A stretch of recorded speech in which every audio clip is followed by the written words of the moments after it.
Assalamualaikum warahmatullahi wabarakatuh. Nama saya Huer Bulan Kelima. Saya dari Prodi D3 Keperawatan tingkat 1 kelas B. Saya akan memaparkan materi saya yang berjudul jenis karangan atau tulisan.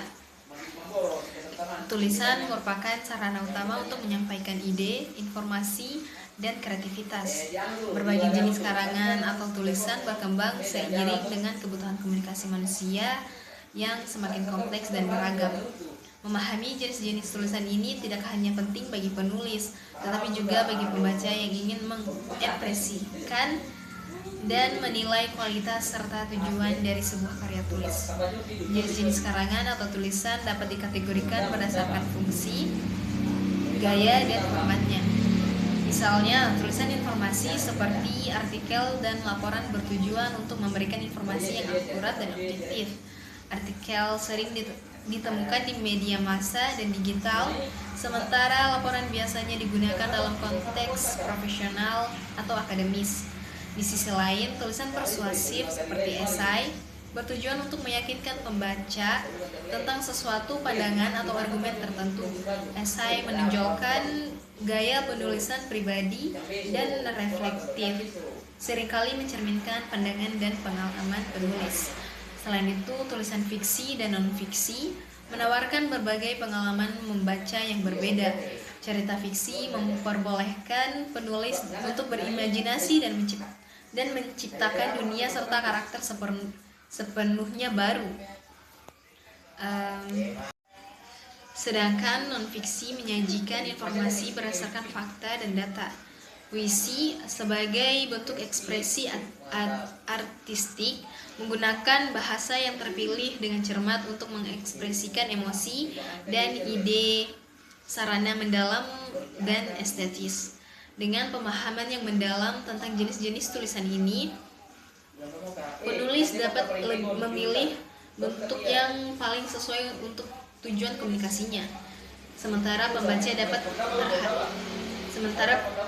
dapat lebih mudah memahami dan menghargai berbagai bentuk ekspresi tulisan. Eksplorasi terhadap jenis-jenis tulisan ini memberikan wawasan tentang bagaimana kata-kata dapat digunakan untuk berbagai tujuan, dari menyampaikan informasi yang jelas hingga mengeksplorasi pengalaman emosional dan kreatif. Ada juga definisi jenis karangan atau tulisan.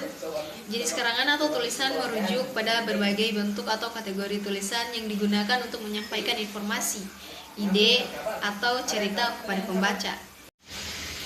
Berikut adalah beberapa jenis karangan atau tulisan beserta definisinya. Yang pertama adalah karangan narasi.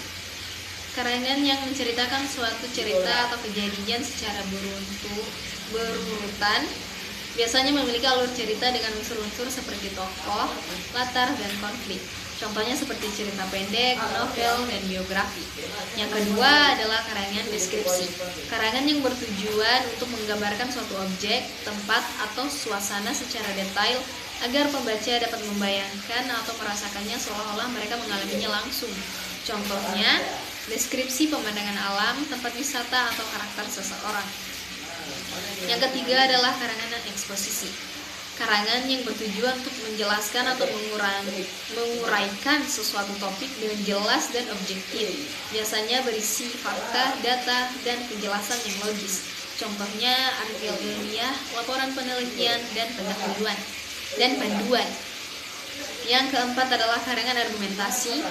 Karangan yang bertujuan untuk meyakinkan pembaca mengenai suatu pendapat atau posisi dengan memberikan argumen, bukti, dan alasan yang mendukung.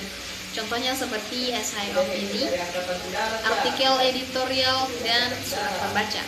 Yang kelima adalah karangan persuasi. Karangan yang bertujuan untuk mempengaruhi pembaca agar melakukan sesuatu atau mengubah pandangan tentang suatu hal. Biasanya menggunakan bahasa yang emotif dan persuasif. Contohnya, iklan, kampanye, dan surat permohonan. Yang keenam adalah karangan prosedur. Karangan yang memberikan petunjuk atau langkah-langkah yang harus diikuti untuk menyelesaikan sesuatu tugas atau proses, biasanya bersifat instruksional. Contohnya manual penggunaan, resep makanan, dan panduan langkah demi langkah. Berikutnya adalah teori-teori jenis karangan atau tulisan.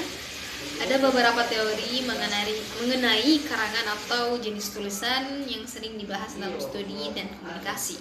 Yang pertama, teori narasi, yang kedua, teori deskripsi, yang ketiga, teori eksposisi, yang keempat, teori argumentasi, yang kelima, teori persuasi, yang keenam, teori prosedur, dan yang ketujuh, teori kritikan. Masing-masing teori ini memberikan kerangka kerja untuk memahami dan menganalisis berbagai jenis tulisan. Mereka membantu penulis dan pembaca dalam mengorganisir ide, menyampaikan pesan, dan memahami tujuan dari setiap jenis karangan. Kesimpulan yang saya dapat ambil adalah pemilihan jenis karangan atau tulisan yang tepat sangat penting untuk mencapai tujuan komunikasi dan memastikan bahwa pesan disampaikan dengan cara yang efektif dan sesuai dengan kebutuhan pembaca. Setiap jenis karangan memiliki karakteristik dan struktur unik yang mempengaruhi bagaimana informasi disajikan dan diterima. Memahami berbagai jenis karangan dan metode pembahasan memungkinkan penulis untuk menyesuaikan pendekatan mereka. Sekian dari saya. Wassalamualaikum warahmatullahi wabarakatuh.